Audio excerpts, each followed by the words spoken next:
doesn't love a brownie? Cakey, fudgy, and oh so chocolatey. But if you're following a plant-based diet, a traditional brownie made from eggs, milk, and butter or oil isn't on your menu. But what if we could enjoy all the flavor and rich chocolate indulgence of a brownie without those ingredients? And what if we could add nutrition to our brownies by using nutrient-dense ingredients like whole grain flour, flax meal, and as you may have guessed from the title, black beans? Think it's impossible? Well, we're going to see how to do that today. Oh, and did you notice I'm showing black soybeans here, but the title of the brownie doesn't specify soybeans, it's just called Black Bean Brownies. You can use black beans in this recipe if you like. I find that black soybeans are slightly milder in taste than the regular black beans. They go nicely with sweets like these brownies. We're going to start our recipe today by making an egg substitute using ground flax meal and water. To make our flax eggs, we take 3 tablespoons of ground flax meal. This is simply flax seed that's been pre-ground for us. I buy it that way already. We're going to add 3 tablespoons of water for each tablespoon of our flax meal. So we have 3 tablespoons of flax meal. We'll add 9 tablespoons of water.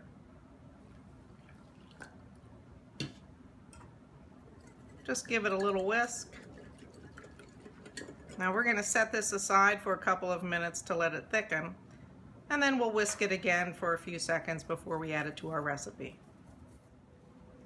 Next, let's assemble our dry ingredients. We start with my favorite whole grain flour for light cakes, cookies, muffins, and brownies, and that's whole grain, or whole wheat in this case, pastry flour. We add our cocoa, 3/4 of a cup of cocoa. That was a half. This is a 1/4.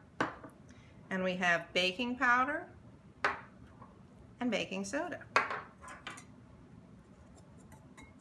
Now I'm going to leave salt out of this, but the recipe does include 1/4 teaspoon of salt if you'd like to add that.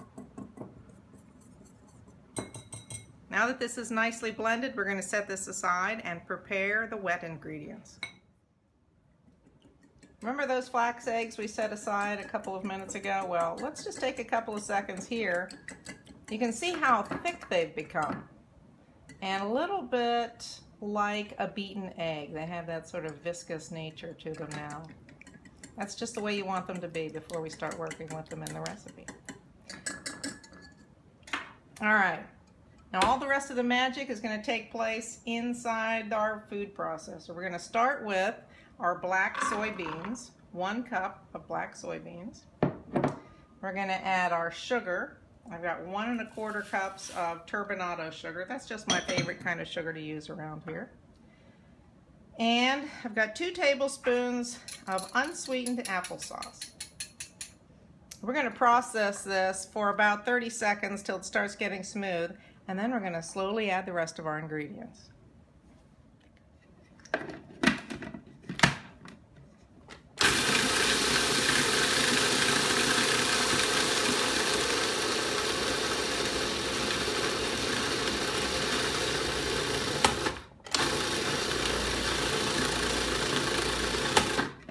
I'm going to scrape down the sides quickly and then keep going for about another 15 seconds or so.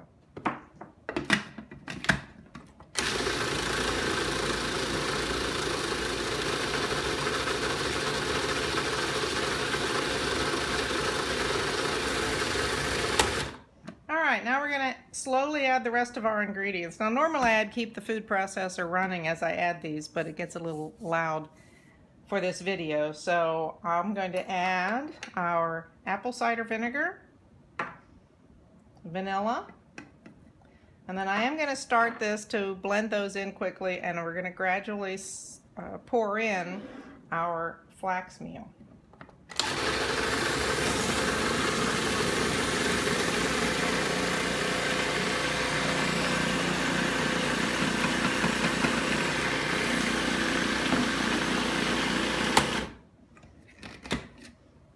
how smooth this is getting already.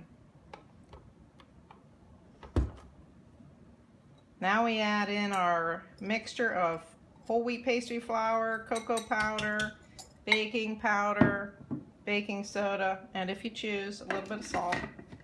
And just for a couple of seconds, we're going to blend this just until all those dry ingredients are incorporated.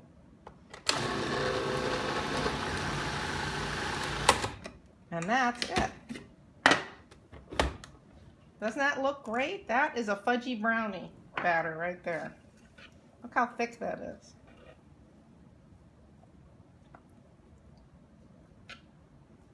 We're going to pour this into our preheated baking pan and put it in the oven for 25 to 30 minutes. You can test it for doneness just by inserting a sharp knife or a toothpick into the center of the batter, and if it comes out clean, it's done.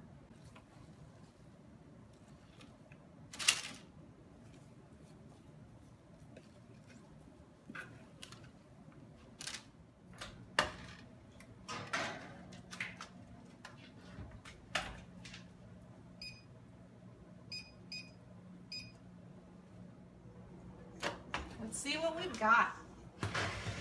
Ooh, oh boy, does that smell good. Tested it a second ago, or about 2 minutes ago actually. That looks good. So it's been 28 minutes total. We're gonna take it out and let it cool before we dive into these.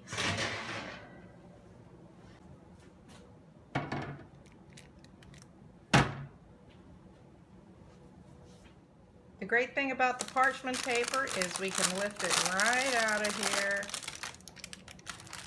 to cool. We'll give that about 15 or 20 minutes to cool down before we slice it up. It's time to cut the brownie.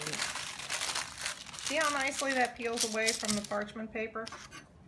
Not too sticky, doesn't stick to the paper.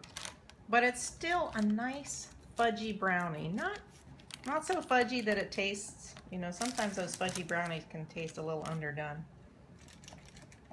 But this has some good cake-like texture. Pardon me while I sample a crumb here. That's good. Chocolatey. All the benefits of that cocoa powder.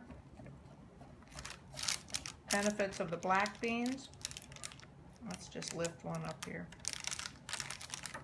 See that? A little fudgy on the bottom, but still cakey and flaky.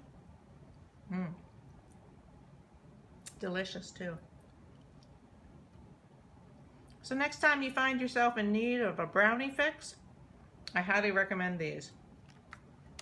I'm not going to call them health food because they do contain sugar, but they also are a brownie, and a delicious one at that. Let's just say they're a better brownie.